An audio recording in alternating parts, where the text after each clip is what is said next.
ஆ hi நண்பா! எல்லாரும் எப்படி இருக்கீங்க? இந்த வீடியோல நம்ம எத பத்தி பார்க்க போறோம்னா, "they are too many second millionaire மான்காவோட நெக்ஸ்ட் எபிசோட தான் பார்க்க போறோம் நண்பா. இதுக்கு முன்னாடி உள்ள எபிசோட்லாம் பார்க்கணும் கண்டிப்பா பார்த்துட்டு வந்துருங்க. அப்ப அவங்களுக்கு இந்த ஸ்டோரி லைன் புரியும்.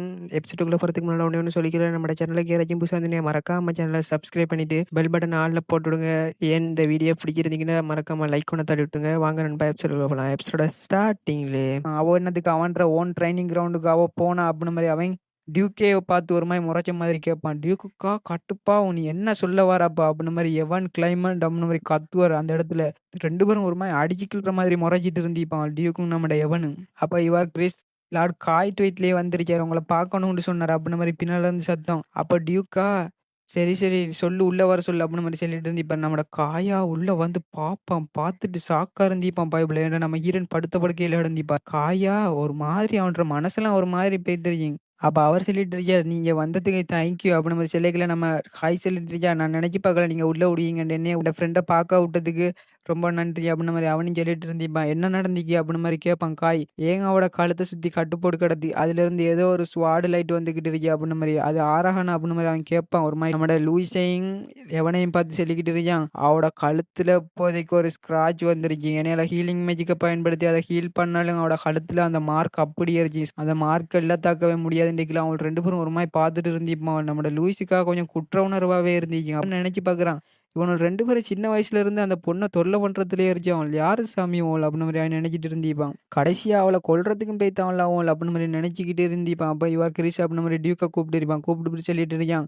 இங்க இருக்கிற ஆட்கள்லாம் வெளிய தரதுங்க. அதுக்கு பிறகு நம்ம அவள ட்ரீட் பண்ணலாம் அப்படின்னு மாரி சொன்னோனே டியூக்கா சொல்லிடுறாரு வெளிய போங்கடா அப்படின்னு மாரி. அவனும்லாம் வெளிய வந்துருவான். வெளிய வந்தது பிறகு நம்மட லூயிஸ் வந்து டோருக்கு முன்னாலே நின்னுட்டு இருந்திருப்பா. ஒரு மாரி குற்ற உணர்ச்சி. அப்ப எவன் கேட்குறான், "ஏய் நீ வரலையா?" அப்படின்ன மாரி. லூயிஸா, "இல்ல, இல்ல அவக்கு ட்ரீட்மெண்ட் முடியட்டும். நான் பார்த்துட்டே வரேன்" அப்படின்ன மாரி சொல்லிட்டு இருந்திருப்பான். ஒரு மாதிரி அவனுக்கு அந்த ஸ்க்ராட்ச பத்தி பேசிட்டு இருந்திருப்பான். அவள கழுத்துல அந்த அடையாளம் போவாதாம்மா அப்படின்ன மாரி பேசிக்கல. ஒரு ஆள மேரேஜ் பண்ணணும்டா கழுத்துல அங்க அடையாளமெல்லாம் இருந்துச்சுன்னா அவனால மேரேஜ் பண்ண மாட்டான்ல அது சரி. ஆனா அந்த யூஸ்லெஸ் வந்து அவட தப்பு தான். இதெல்லாம் அவட ஃபால்ட் தான். அதுல நீ ஒண்ணும் கவலைப்படாத அப்படின்ன மாரி எவன் சொல்லிட்டு இருந்திருப்பான். "போடா எலும்ப கட்டி நான் அந்த ரூமுக்குள்ளேயே நிக்கப்போறேன்" அப்படின்ன மாரி லூயிஸ் சொல்லிட்டு இருந்திருப்பான். எவனா "ஏன் தேவையில்லாம இப்போ இந்த மனச போட்டு கஷ்டப்படுத்திட்டு இருக்கிய?" அப்படின்னு மாரி கேட்பான். லூயிஸ் ஒரு மாரி ஷாக்கோட பார்ப்பான். "எவன் நீ ஏன் இப்படி மாறின?" அப்படின்னு மாரி பார்த்துப்புட்டு எவன பார்த்து "இதெல்லாம் எந்த ஃபால்ட்டு தான், எந்த ஃபால்ட்டு தான்" அப்படின்னு மாரி திரும்ப திரும்ப சொல்லிட்டு இருந்திருப்பான். அப்ப அவன் நினைச்சு பார்க்குறான் நம்ம ஹீரோன்ற கழுத்துல வெட்டு பார்த்தோன்னயும், இது உன்ட தப்பு இல்ல இவன் அப்படின்னு மாரி நம்ம ஹீரோயின் சொன்னதெல்லாம் நினைச்சு பார்த்து அவனுக்கு ஒரு மாரி கில்ட்டா ஃபீல் ஆகும். என்ன செய்றன்னு தெரியாம ஒரு மாரி திங்க் பண்ணிட்டு இருந்திருப்பான். ரோலா உண்மையிலேயே கஷ்டப்பட்டுருப்பா. இதெல்லாம் எந்த மிஸ்டேக் தான். நான் அவள நோட்டீஸ் பண்ணவே இல்ல. அவ அதுக்கு டெரிப்பேண்ட் நான் கொஞ்சம் ஃபோக்கஸா இருந்துட்டேன் இந்த ட்ரெய்னிங்ல. அதுல எனக்கு அவ உண்மையிலேயே என்கிட்ட ரீஃபண்ட் எந்த ஒரு ஐடியாவும் இல்ல அப்டின்ற மாரி சொல்லிட்டு இருந்தான். இருந்தாலும் அவ டியர் பிரதர்ன்னு கூப்பிட்டது அவன்ற மனசுல இன்னமும் ஓடிக்கிட்டு இருந்துச்சு. அந்த ஸ்வாடெல்லாம் அவட கழுத்துல வெட்டுனது அவனுக்கு இன்னும் ஷாக்காவே இருந்துச்சு. டியர் பிரதர்ன்னு கூப்பிட்ட வார்த்தை அவனுக்கு திரும்ப திரும்ப வந்து மனச உறுத்திட்டு இருந்துச்சு. எவன் சொல்லிட்டு இருப்பான். இதெல்லாம் விட்டு தள்ளிப்புடு வேற வேலை இருந்தா போய் பார்க்குற வேலைய பாரு அப்டின்ற மாரி சொல்லிட்டு இருந்திருப்பான். ஏன் இத பத்தி நீ திங்க் பண்ணிட்டு இருக்கியா? அவ ஹீல் பண்றதுக்கு தான் காய் வந்துட்டானே. ட்ரீட் பண்ணிக்கிடுவான். ட்ரீட் பண்ண முடியாட்டி நம்மால ஏன் வெளிய சேரத்தணும்? அவன் ட்ரீட் பண்ணுவான். அதெல்லாம் ஒண்ணும் கவலைப்படாண்டிக்கல. ஏன்டா நீன்ட்டு சொல்லிட்டு இருந்தியே அவன் சொல்றான், "பிரதர் நம்ம 2 பேரும் சேம் டேலாம் பிறந்தோம். சேம் டைம்ல, சேம் டேல நம்ம 2 பேருக்கும் ஒரே ஏஜ் தான். ஆனா இருந்தாலும் நீ என்னையோட எப்ப பாரு டிஃப்ரெண்டாவே நடந்துட்டு இருக்கியா? டோப்பா இருக்கியா? ஹை லெவல் ஸ்குவாட் எக்ஸ்பர்ட்டா மாறிட்டா நீ. இருந்தாலும் நான் இதே லெவல்லயே இருந்துட்டு இருக்கேன். சிங்கிள் லெவல்லயே. ஹை லெவலுக்கு போவே முடியல என்னையால.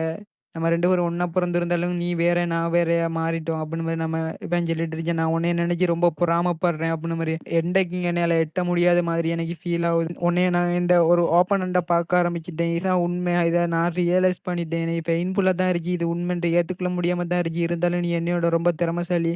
அதால அதால" அப்படின்னு மாரி செல்ல வந்துபுட்டு நின்றுவான். அதே இடத்துல. "Dam it! நான் ஏன் இப்ப இதெல்லாம் பேசிட்டு இருக்கேன்?" அப்படின்னு மாரி. அவன்ற மனசுல ஏதோ ஏதோ எண்ணமெல்லாம் ஓடிட்டு இருந்துச்சு. அவ இப்போ கஷ்டப்பட்டுட்டு இருப்பாளே இந்த லிட்டில் சிஸ்டர் அப்படின்ற மாரி ரோலா பத்தி கவலைப்பட்டுட்டு இருந்திருப்பா.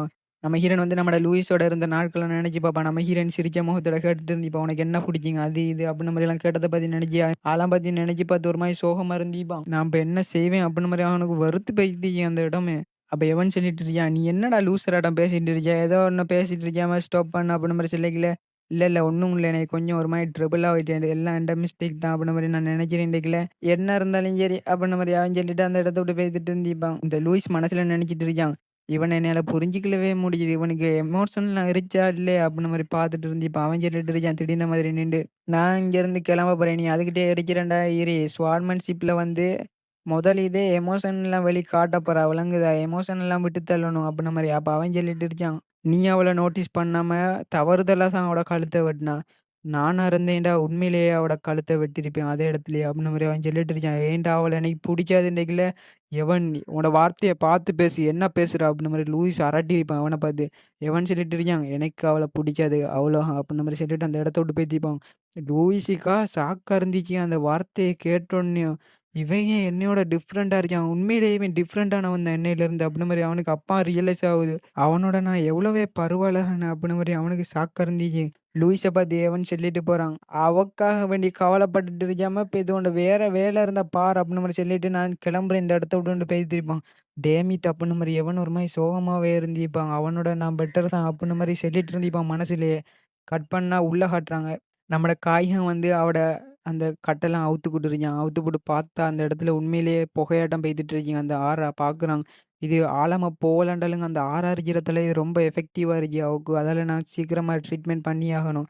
இருந்தாலும் நான் ட்ரீட் பண்ணாலும் அவக்கு வந்து அந்த காயம் போவே போவாது வாழ்க்கை பூரா. அந்த அடையாளம் அப்படியே இருக்குங்க. அப்படின்ன மாரி காய் சொல்லிட்டுருக்கான். டியூக்குக்கும் ஷாக்கத்தான் இருந்துச்சுங்க. என்ன செய்றப்பா அப்படின்ன மாரி அவங்க பார்த்துட்டு இருக்கீங்களே காய் சொல்லிக்கிட்டு இருக்கான். எங்களோட ஃபேமிலிக்கே தெரிஞ்ச ஒரு சீக்ரெட் மெத்தட் ஒண்ணு இருக்கு. அத பயன்படுத்த போலான்ட்டு இருக்கேன். ஆனா நீங்க இத பத்தி வெளிய சொல்ல போறான்டைங்களே, இது இன்னும் பப்ளிஷ் ஆவல அப்படின்ன மாரி சொல்லுவாங்க. டியூக்கா ஷாக்கா கேட்பாரு. உண்மையிலேயே பப்ளிஷ் ஆவலையா? அப்ப இதுல ஏதாச்சும் டேஞ்சர் இருக்குமா? அப்படின்ன மாரி கேட்கவும் அவன் சொல்லிட்டு இருக்கான். இதுல எந்த டேஞ்சரும் இல்ல. ஈவன் மை ஃபேமிலிக்கு கூட தெரியும் எனக்கு இப்படி ஒரு பவர் இருக்கிறது. யார்ட்ட இருந்து நான் மறைச்சிருச்சேன். இவளுக்காக நான் இப்ப யூஸ் பண்றேன். வெளிய மட்டும் சொல்லிறாங்க அப்படின்ன மாரி சொல்லிப்புட்டு, என்ட ஹீலிங் பவர வச்சு அவட கழுத்துல உள்ள அந்த இன்ஜுரிக்குள்ள உள்ள மானவ செலுத்தி, அந்த ஆறாவெல்லாம் ஃபர்ஸ்ட்டு வெளியேற்றணும். அதுக்கப்புறம் ஹீல் பண்ணா தடமே இல்லாம போய்த்துட்டுருண்டைக்குள்ள, வாவ்! இது உண்மையிலேயே ஆச்சரியமான ட்ரீட்மெண்ட் டெக்னிக் அப்படின்ன மாரி அவர் வாய பொளந்து பார்த்துட்டு இருந்திருப்பாரு. அவனும் சொல்லிட்டு இருக்கான்.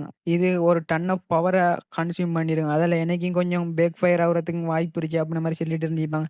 ஆனா என்ட பாடிக்கு அவ்வளவுக்கு இன்ஜுரி ஆவாது. இருந்தாலும் இத கொஞ்சம் சீக்ரெட்டா வச்சுக்கங்கன்னு சொல்லியிருப்பான். அவரும் எனக்கு புரிஞ்சுது அப்படின்ன மாரி அதுக்கு மேல ஒரு வார்த்தையும் பேசியிருக்க மாட்டாரு. அப்ப அவர் நெனச்சுறாரு, இவன் உண்மையிலேயே ஆசம். இவனால எல்லாத்தையும் செய்ய முடியுதா? ஒரு மனுஷன செத்து போனவர கூட இவனால ஹீல் பண்ண முடியும் போல. இவன் அப்படி டேலண்டான ஆளா இருக்கான் இந்த எம்பையர்லயே அப்படின்னு மாரி பார்த்துட்டு இருந்திருப்பாரு. அப்ப அவனும் நம்ம ஹீரோயின்ட்ட கைய புடிச்சு இப்ப அந்த அவ உயிரோட இருக்கணும் அப்படின்ன மாரியே அவன் நெனச்சுக்கிட்டு, அவ சாக விட மாட்டேன் அப்படின்ன மாரி உன்னைய நான் புரொடெக்ட் பண்றேன் அப்படின்ன மாரி அவன் சொல்லிட்டு நம்ம ஹீரோயின்ட்ட கைய புடிச்சிருப்பான். கைய புடிச்சுப்புட்டு இது ஈஸி பர்பஸ்ன்னு நெனைக்கிறாங்க. ஆனா இது கொஞ்சம் கஷ்டமா தான் இருக்கு. நான் ட்ரை பண்றேன் அப்படின்ன மாரி டியூக்க பார்த்து சொல்லிப்புட்டு, டியூக்கும் ஏன்டா டாக்டர காப்பாற்றியிருக்கா இட்டுவலி எப்புட்னாலும் அப்படின்ன மாரி சொல்லிட்டு இருந்திருப்பாரு. நம்மள காயும் நம்ம ஹீரோயின ஹீல் பண்ண ஆரம்பிச்சிருப்பான். அவர் நெனைக்கிறாரு, உங்கள் 2 பேரும் நம்ம ஹீரோயினையும் காயையும் ஒண்ணா பார்த்துப்புட்டு, உங்க 2 பேரும் நல்ல கப்புல் மாரி தான் இருந்துச்சு அப்படின்ன மாரி நெனச்சுப்புட்டு கைய பிடிச்சிட்டு இத பார்த்துப்புட்டு, சீச்சி நான் எப்படியெல்லாம் நெனைக்கிறேன். அதுவும் இந்த சூழ்நிலையில அப்படின்ன மாரி அவரே மனச மாத்திட்டு இருந்திருப்பாரு. நம்மளோட காயும் ஹீல் பண்ண ஆரம்பிக்குது நம்ம ஹீரோயின. அத பார்த்து